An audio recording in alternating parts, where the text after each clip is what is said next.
Depois da noção de eternidade, talvez a coisa mais difícil para nossa mente limitada processar seja a ideia da aniquilação da existência. Ou seja, mais difícil do que pensar na vida eterna é pensar na morte eterna.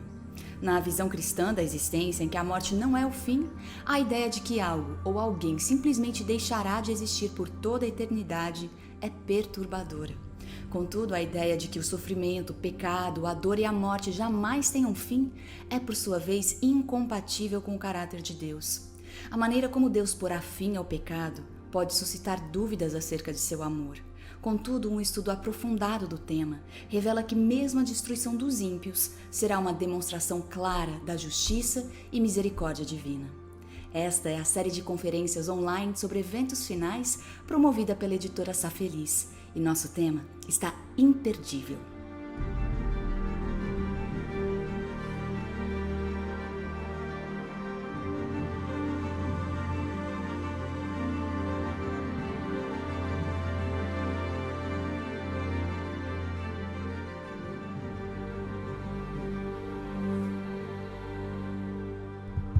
O assunto da nossa entrevista é a destruição dos ímpios. E para conversar conosco sobre isso, temos o privilégio de receber o Dr. Clinton Wallin, doutor em teologia e diretor associado do Instituto Bíblico de Pesquisas. Dr. Wallin, obrigado por estar conosco. Doutor, a destruição dos ímpios é um tema bastante complexo. E um dos principais questionamentos é como equacionar a ideia de um Deus que cria seus filhos por amor e vai destruí-los também por amor. O que o senhor tem a dizer sobre isso? A Bíblia é muito clara a respeito de duas coisas. Número um, que Deus não deseja que ninguém morra, mas que todos se arrependam e sejam salvos. Essa é a sua vontade. Está em 2 Pedro 3:9. Sendo assim, desde o início, precisamos entender que isso não é algo pelo qual Deus anseia. Na verdade, é exatamente o oposto. Ele deseja, assim como Jesus disse em João 14, de 1 a 3, na casa de meu pai há muitas moradas. Vou preparar-lhes um lugar. Sendo assim, há um lugar preparado para todos. Deus gostaria que todos fossem salvos, mas nem todo mundo quer ser salvo. Nem todo mundo aceita o presente da salvação. E, portanto, em vez de ter o mal e o pecado para sempre, Deus acaba com isso. Acaba com o sofrimento, com a dor, os quais são os resultados do mal e do pecado. E por que a destruição dos ímpios se faz necessária? Talvez devêssemos mencionar que, é claro, muitos cristãos não acreditam que o mal e o pecado serão destruídos afinal. Desde muito cedo, na história da igreja cristã, no segundo e terceiro séculos, tornou-se predominante uma visão baseada na filosofia grega que diz que dentro de cada ser humano é uma alma eterna e imortal que é indestrutível. E, portanto, não há como destruir completamente o mal, porque aqueles que são maus nunca. Eles são para sempre imortais. Esse é um conceito terrível e não está de acordo com a Bíblia. Mas, portanto, como resultado, muitos cristãos têm a ideia de que Deus pune as pessoas pelo pecado, mandando-as para o inferno, um tormento sem fim pela eternidade. E essa é uma ideia completamente estranha com relação às Escrituras. Como já falamos sobre o caráter de Deus, Ele não quer que ninguém pereça. Ele quer que vivamos. Romanos 6:23. O salário do pecado é a morte. Não o sofrimento eterno no inferno. Morte eterna. Mas o dom de Deus é a vida eterna através de Jesus Cristo, nosso Senhor.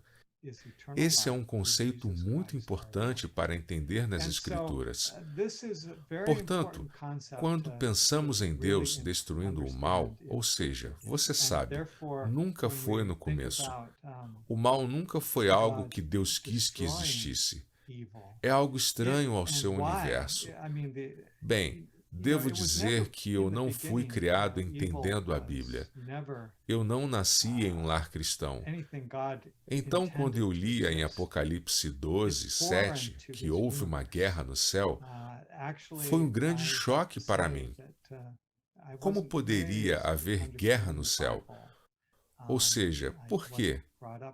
Na terra, sim, é um plano pecaminoso do mal, mas guerra no céu, ele deveria ser perfeito. Não deveria haver guerra lá. Mas houve, porque o mal surgiu no coração de um anjo perfeito que Deus criou, chamado Lúcifer. Até o nome significa portador de luz. E ele começou a pensar que ele tinha uma maneira melhor do que a maneira de Deus e convenceu muitos anjos para se juntar a ele. E assim temos a entrada do mal e do pecado no universo. Assim foi. Era estranho desde o começo. Nunca deveria ter existido. E o plano de Deus é que no final, ele nunca exista novamente. Assim que for destruído, será destruído para sempre. Podemos olhar para o começo do nosso mundo da mesma maneira. Deus o fez de maneira perfeita no início de Gênesis 1 e 2. E Deus disse no final que foi muito bom. Estávamos todos em harmonia, nada fora do lugar, tudo lindo e perfeito. No entanto, sempre houve a possibilidade. Deus nos deixou livres para escolher as duas árvores no meio do jardim do Éden. A árvore do conhecimento do bem e do mal e a árvore da vida, representando o fato de que Deus valoriza a nossa liberdade. Ele é o Deus de amor. 1 João 4,8 diz: Deus é amor, e o amor não pode ser forçado. Ele só existe em um ambiente de verdadeira liberdade, de real liberdade. E esse é o universo de Deus. Então, os que crucificaram a Jesus serão ressuscitados, mas o que acontecerá com os outros ímpios?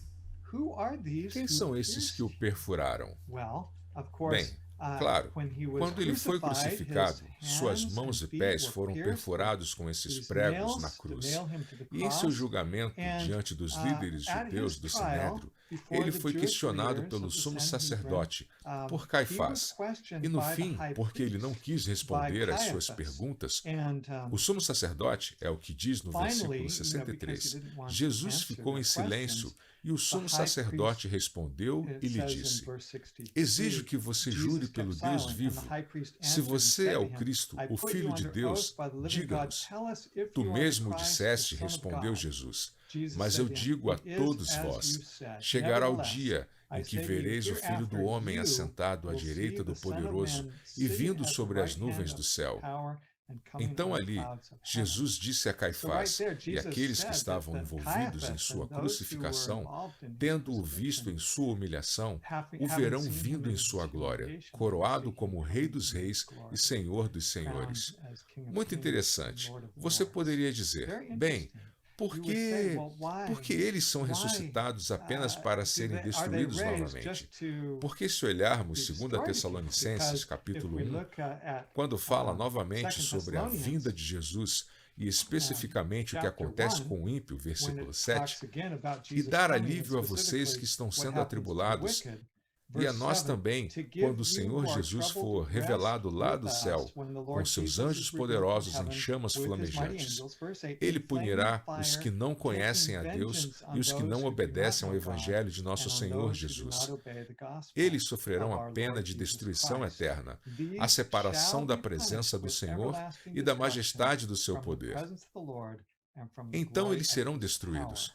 Quando ele vier em chamas de fogo, eles serão consumidos. Mas esse não é o fim. Esses são aqueles que estão vivos para ver Jesus voltar.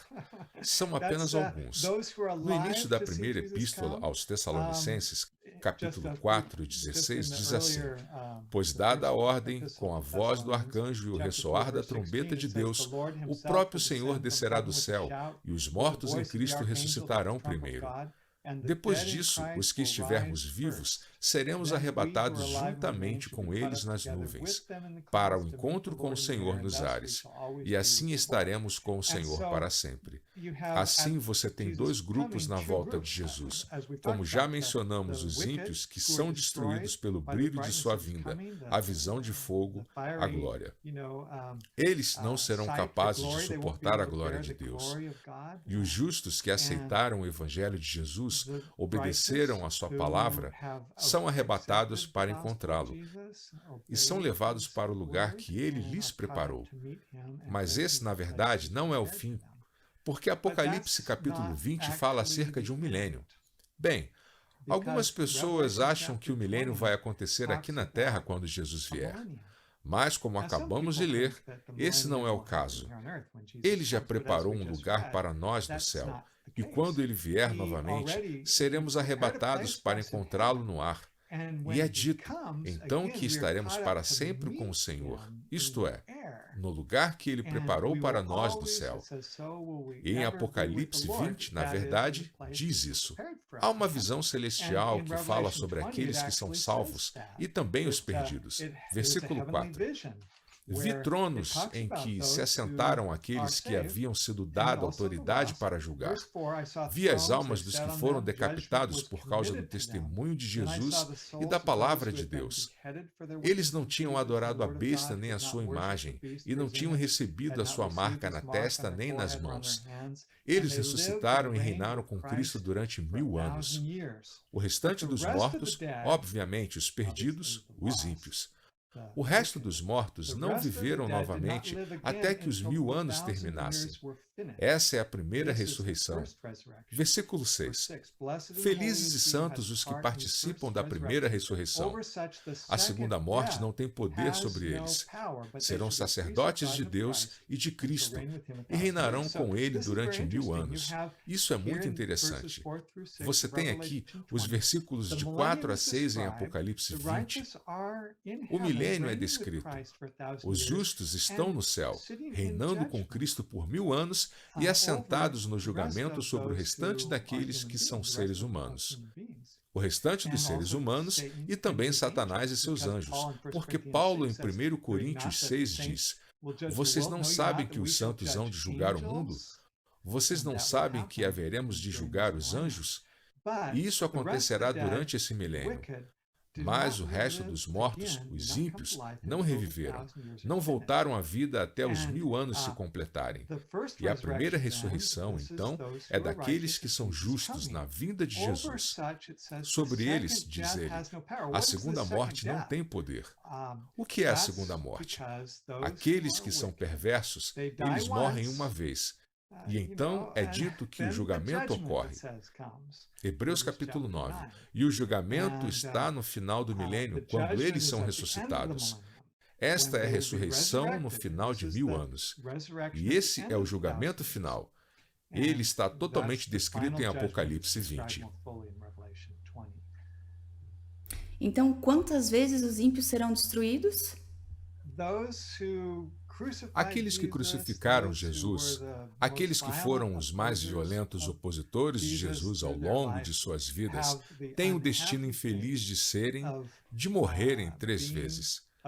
Vemos que o caráter deles não mudou, porque quando eles são ressuscitados, diz o versículo 7, o versículo seguinte que lemos. Quando terminarem os 1000 anos, Apocalipse 20, 7, Satanás será solto da sua prisão e sairá para enganar as nações que estão nos 4 cantos da terra, Gog e Magog, a fim de reuni-las para a batalha. Seu número é como a areia do mar. Em Apocalipse, também descreve como a cidade santa, a Nova Jerusalém no céu, desce para a terra. Isso está descrito também, e assim é dito a fim de reuni-los para a batalha. Versículo 9. As nações marcharam sobre a superfície da terra e cercaram o acampamento dos santos, a cidade amada. Essa é a Nova Jerusalém. Um lugar foi preparado para ela. Mas um fogo desceu de Deus do céu e as devorou. O diabo que as enganava foi lançado no lago de fogo que arde como enxofre, onde já haviam sido lançados a besta e o falso profeta. E eles serão atormentados dia e noite para todo sempre. Falaremos sobre isso em instantes. Mas a parte-chave é que eles não mudaram seu caráter. Completamente impenitentes. Eles até pensam que podem destruir o povo de Deus cercando a cidade, tomando a cidade. Satanás os enganou e os convenceu de que eles têm todos os meios para fazer isso. E fogo desce da parte de Deus e os destrói. Essa é a segunda morte. A segunda morte. Bem, pelo fato de Apocalipse estarem tópicos, a próxima visão é sobre o grande julgamento final. O julgamento, na verdade, acontece durante o tempo em que eles estão cercando a cidade. E assim diz no versículo 11: Depois eu vi um grande trono branco e aquele que nele estava sentado. A terra e o céu fugiram da sua presença e não se encontrou lugar para eles. Vi também os mortos, grandes e pequenos, de pé diante do trono, e livros foram abertos. Outro livro foi aberto, o livro da vida. Os mortos foram julgados de acordo com o que tinham feito, segundo o que estava registrado nos livros. E novamente, de acordo com as obras, o mar entregou os mortos que nele havia, e a morte e o Hades entregaram os mortos que neles havia. E cada um foi julgado de acordo com o que tinha feito. Então a morte e o Hades foram lançados no lago de fogo. O lago de fogo é a segunda morte. Se o nome de alguém não foi encontrado no livro da vida, este foi lançado no lago de fogo. Então essa é a segunda morte. É a destruição, o lago de fogo. E por que é chamado de lago de fogo? Talvez você tenha feito essa pergunta. Bem, você se lembra que Jesus disse que seria como nos dias de Noé? De fato, 2 Pedro capítulo 3 fala sobre esse julgamento final dos ímpios. Ele diz, porque ele fala sobre céticos que dizem, onde está a promessa de sua vinda? Já faz muito tempo. Eu já fui um desses céticos. Eu vejo agora os sinais se cumprindo. E não é um questionamento que eu tenho em minha mente mais. A vinda de Jesus está muito próxima. Mas para aqueles que duvidam, e duvidando disso, Pedro diz, versículo 5, mas eles deliberadamente se esquecem. Ele fala sobre a criação, o mundo que foi criado. Versículo 6, e pela água o mundo daquele tempo foi submerso e destruído. Pela mesma palavra, os céus e a terra que agora existem estão reservados para o fogo, guardados para o dia do juízo e para a destruição dos ímpios. Ele está dizendo que assim como o mundo foi destruído por um dilúvio global no tempo de Noé, esse foi um julgamento sobre os ímpios daquela geração. Então, é como um pequeno retrato da destruição dos ímpios no final. Quando o fogo descer da parte de Deus e os devorar, a terra se tornará como um forno de fogo ardente. E, de fato, no livro Grande Conflito de Ellen White, página 672, descreve assim: a terra se fende, são retiradas as armas escondidas em suas profundezas. Chamas devoradoras irrompem de cada abismo iante. As próprias rochas estão ardendo. Vindo é o dia que arderá como um forno. Os elementos fundem-se pelo vivo calor, e também a terra, e as obras que nela há são queimadas. É uma citação do que acabamos de ler em 2 Pedro 3 e também Malaquias 4, 1 e 2. A superfície da terra parece uma massa fundida, um vasto e fervente lago de fogo. E claro, não temos nenhuma dificuldade em imaginar isso, porque sabemos que por baixo, a crosta da terra é uma vasta massa fundida de material ígneo. Então, não é um problema dizer que tudo será consumido.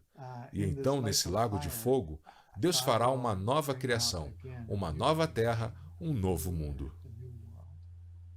E quanto tempo vai durar essa destruição? Bem, acho que para alguns será muito rápido. Já para outros, eles serão tão apegados ao mal e ao pecado que serão impenitentes.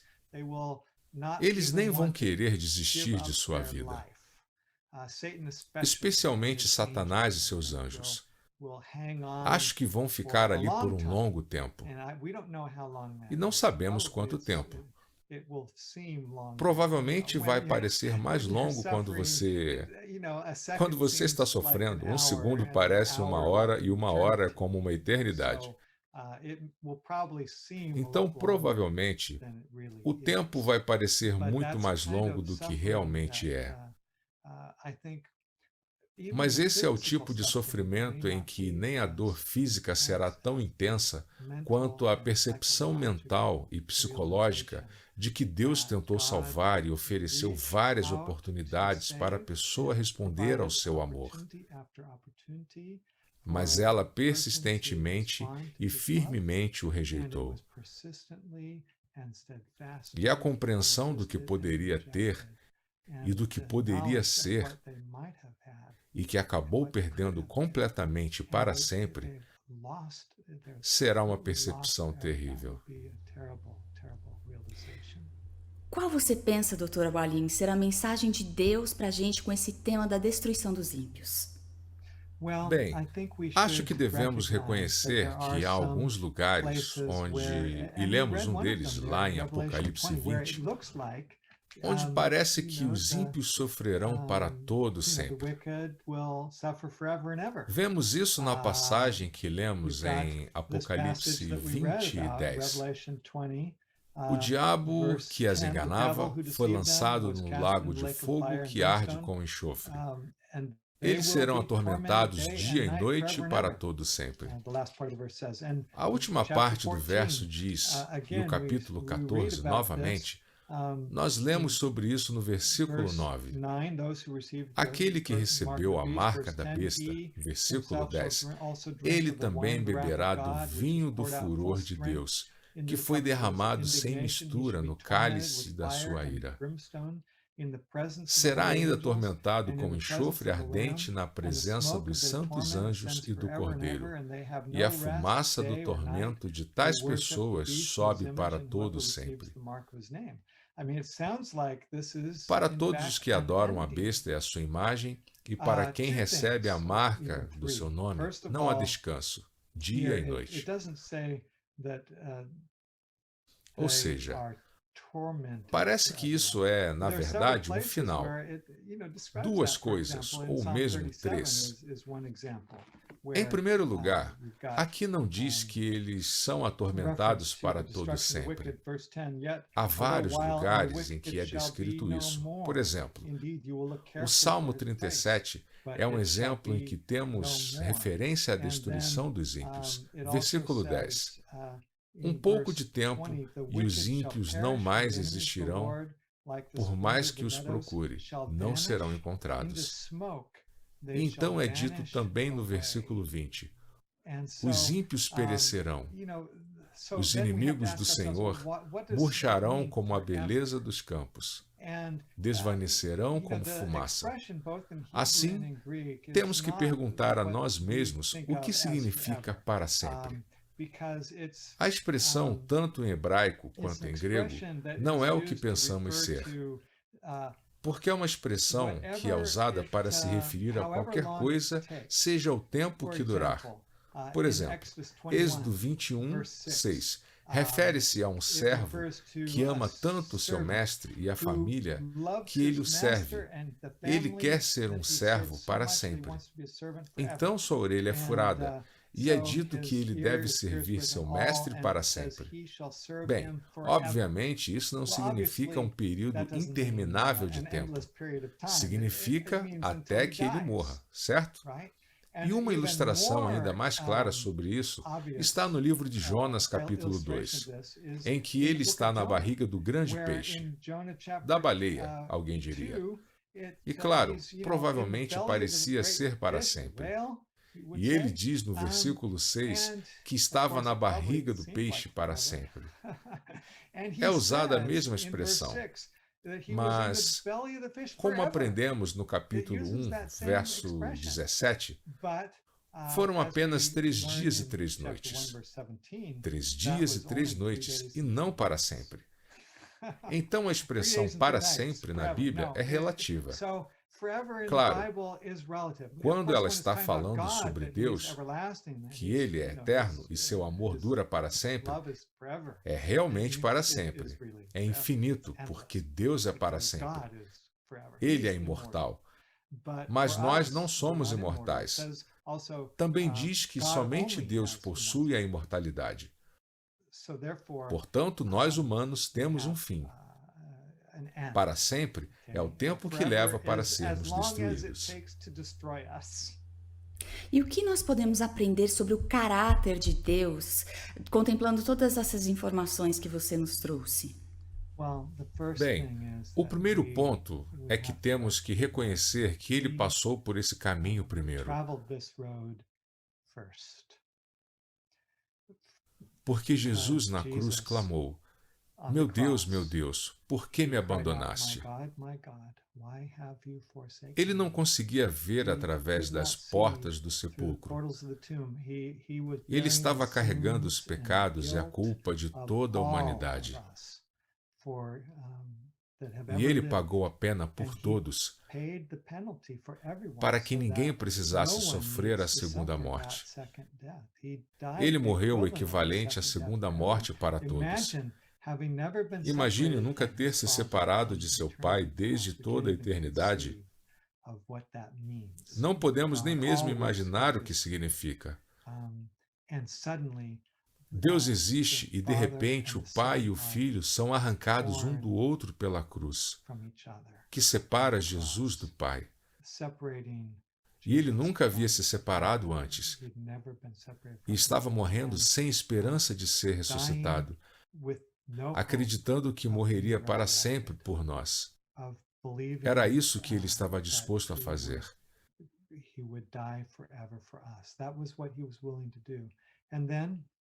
E então somos informados de que a esperança não se apresentou a ele ao sair da tumba como um vencedor. Mas por meio da fé, ele se agarrou à esperança. Ele nunca desistiu da esperança na bondade de Deus e no caráter de amor do Pai.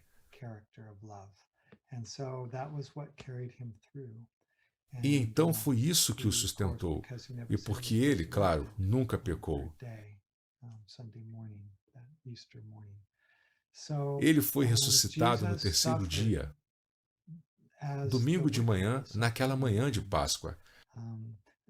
Então Jesus sofreu como os ímpios sofrerão no final, em que o maior sofrimento é aquela perda como eu descrevi. Um sentimento de que não há saída, a não ser a extinção total, a morte final pela qual ele passou antes. E então aqueles que morrerem no final reconhecerão. E provavelmente será uma percepção muito dolorosa saber que Jesus já havia sofrido assim por eles. Eles não precisavam sofrer. E como nós podemos nos preparar para estar entre os que não serão destruídos? Porque pela descrição da lista que você leu, não tem ninguém que escape a pelo menos uma dessas listas. Bem, quantos são muitos? Deus não quer que ninguém pereça. Ele quer que todos sejam salvos. Então, sim, será uma tragédia eterna. Estará faltando algum membro da família ou um ente querido no céu por causa disso. E essa é uma das grandes tragédias que esperamos poder evitar compartilhando com outras pessoas o que sabemos sobre a Bíblia, para que eles não estejam do lado errado do milênio. ressuscitados somente após os 1000 anos. Não desista deles. Pense em como podemos falar uma palavra amável, que nossa vida possa mostrar a eles o caráter de Deus, assim como falamos, seu caráter de amor, quando eles virem nosso amor por eles. Não nossa atitude crítica e condenatória, mas um amor que não deseja que eles morram, que deseja que eles sejam salvos. Fale de maneira que os encoraje e lhes dê esperança, compartilhando inclusive o que Jesus significa para cada um de nós. Isso pode abrir o coração das pessoas para que saibam que, mesmo nesses momentos difíceis e desafiadores em que vivemos, temos não apenas esperança, mas confiança no futuro. Nós sabemos para onde estamos indo e temos um lugar garantido para nós, porque Jesus garantiu com sua morte. Dr. Wallin, eu agradeço de coração pela explicação tão clara e pelo modo tão sincero e profundo no qual você abordou esse assunto. Que este vislumbre antecipado desse triste capítulo da história do universo motive a todos nós a buscar os perdidos e a insistir com aqueles que se desviaram por algum motivo. Como você disse, Deus não quer que nenhum dos seus filhos se perca, e nós hoje podemos ser esses agentes da graça e da misericórdia. Obrigada por nos acompanhar até aqui. Nos vemos no próximo encontro.